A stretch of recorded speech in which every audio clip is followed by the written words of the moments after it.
Hey Dan, what's up, man? Hey, how's it going? Can you hear me okay? Yeah, I can hear you just fine. Nice to see you. Nice to see you. How have you been? I'm good. Everything's good. Great to see you got Right new on. material out. Yeah, yeah, new trio record. So, yeah, before we get into that new album, what I would like to do stages, I'd like to know how did you survive COVID? How did you get through it? It was really went through the community pretty hardcore. How did you survive it and how does it changed you? Yeah, well, I feel like with COVID, what helped me was I feel like for guitar playing and as a musician, I've always kind of had a fallback with teaching music and teaching guitar just because over the years I've become a little bit more selective about the performances I do just because of what I value in the musicians I work with and the circumstances surrounding certain gigs and that. So I decided maybe just before COVID hit that I was kind of going to invest more in teaching during the day and playing during the evening. And when COVID hit, that whole plan got screwed up. But so like a lot of people, it turned into Zoom teaching, very much like how we are right now, which was in my experience quite awful in terms of the format. But it's how I got through it, and I guess I was also thankful to be a recipient of several grants that allowed me to write and record during the pandemic. So I kind of always had this goal or this idea that like no, okay, things suck right now, but if I work on this music, if I write this music, if I get this project started, things will get better, and by the time this is all over, hopefully, and I feel like we've gotten back to being in person again, and that when that's over, I'll have this music to record and perform. So uh that was very much the case with my last release, my quintet album Wrongs. That was a all done during COVID. And this record was written during COVID as well, and kind of performed throughout the pandemic in whatever kind of format possible. Usually behind some live performance behind plexiglass or something. Yeah.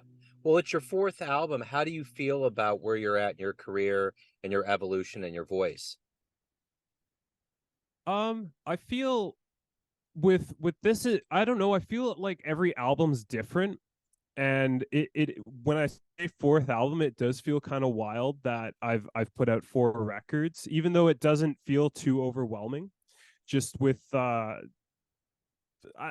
guess just with how we're supposed to feel in today's day and age, but yeah, what I like about each record I've put out as a band leader is each one of them, in a sense, is just really a huge experiment, a huge sound experiment on what I can do with the music in the format I've been given. And that comes down to the band and the musicians I'm playing with, but it also comes down to the studio and the engineers and the format of recording I've chosen to work with and chosen to capture the sound within. So, for example, like even though this is my second trio record, how it differs is a lot of the music was written with the trio focus in mind, whereas my 2019 album, the first trio record called Fundamentally Flawed, when that came out, it was more so I had all this music I had written over a long period of time, and I wanted to put it into the trio format. Whereas this was very different. It was I wrote all this music with my band, with Alex and Nick in mind, and we went in and we recorded it. Also in a very open situation, as that also contrasts the other recordings. There's very little, no rooms, very little microphones, just a lot of open sound, and it was I was really happy with the sound, but also the process was I found so much easier, almost in a kind of concerning way, because I normally with recordings I get I feel a certain tenseness just because, you know, you want to capture everything right and you want to do everything right. This felt just so easy. I kind of at one point had to say to someone like, "Are we doing everything right? Like, is everything like what's going on here?" Yeah. So what are you hoping ultimately the listener gets from this? It seems like a pretty contemplative um kind of jaunt to me. Like there's a level of it that's it's a good. I always listen to this when I'm driving, and Oh yeah. it feels good. The album feels very contemplative. Yeah, I mean, I really like music, especially with the music I create and the sound I've kind of captured on the guitar. I think about it as a very textural sound, and I guess I always think of um locations or landscapes or scenarios. And I guess you see that a lot too, even in my album art, whereas like this one's it's all mountain ranges, and my solo record was a forest with a tall tree. And I always kind of think of some imagery or some image I'm trying to illustrate with my music. And in terms of the listener, one thing when I'm experimenting with the this record and playing lots of improvised music, I always try to make sure it's something I want to listen to. And although I'd like to think I have a very open mind and I listen to lots of different types of music, and in terms of improvising very extreme avant-garde music, I want it to be something that maybe someone who doesn't listen to that might be able to listen to this and be like, oh yeah, that reminds me of this or that, or access it or think about it in a way that is outside of the jazz and improvised idiom.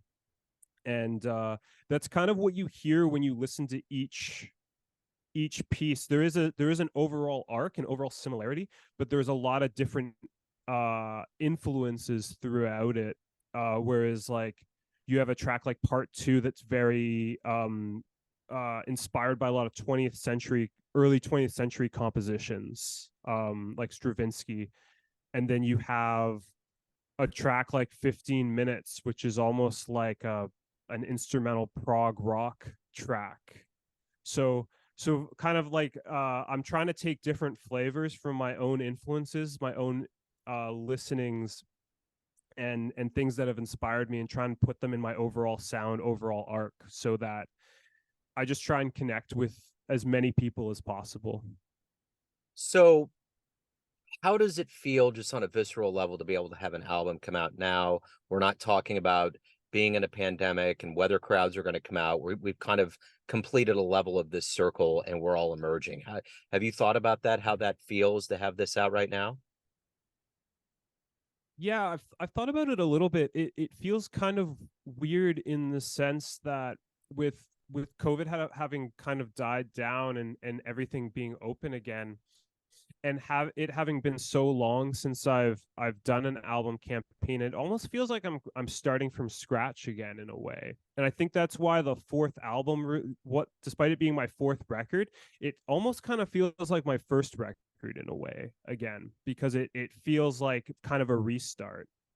But also, um, yeah, I think more so with this record coming out, and in this time, what I'm interested most what I'm interested most in is just about connecting and building community rather than being concerned with numbers in streaming, or how much of this and that is happening.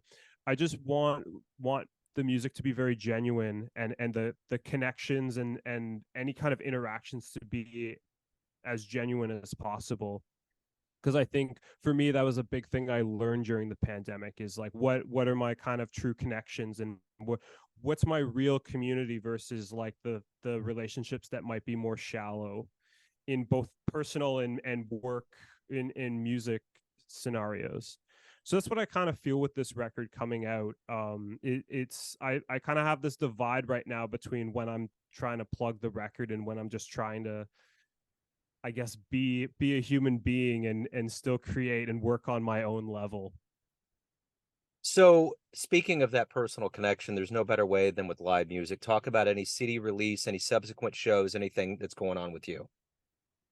Yeah, so all my shows will be in Canada for right now. We have a CD release show happening Sunday, September 10th in Toronto at the Transac Club uh at 10 p.m. and that'll be with the trio, which is Alex Fournier on double bass and Nick Frazier on drums. And then in the following month in October, we're doing a small tour of Ontario and Quebec. So we'll be playing in Toronto 2 nights at the Rex Hotel on the 22nd and 23rd of October.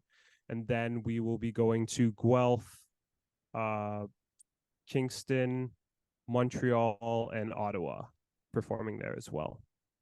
So where is the best place to pick up the album? All the details about this release, live shows, anything about your world? So the record releases on all streaming platforms on Friday, September 8th. And it's also available on Bandcamp, on digital, and on, I don't know if anyone can see this, compact Yeah. disc. So I still like CDs. I feel like nowadays people still talk about the good old days of going to HMV and spending a bunch of money on a CD you think you might like, and then you only like 3 tracks. I think I just saw a meme of that somewhere. Like, yeah, I like that too. So if Yeah. you like CDs, I have plenty of them, or I shouldn't say plenty, a limited run, but probably will still have a bit by this time it's over. And Bandcamp for sure is the best way to buy both digital and physical, just because it's you, when you buy it, you get to have it forever, and you get both digital and physical. And I'm still a huge fan of Bandcamp and what they do. Yeah. For any live shows, you can check out my website, which is www.dan-pitt.com, and that should have all my shows coming up for the fall. Right on. Dan, it's always so great. You're a regular around here. It's great to catch up with you on this fourth release. Best of luck. And thank you again, man. I really appreciate it. Joe, thank you so much for having me on Neon Jazz, and it's always a pleasure, and I look forward to it every time. Yes, sir. Me too, man. Thank you. Have a good day, man. You too.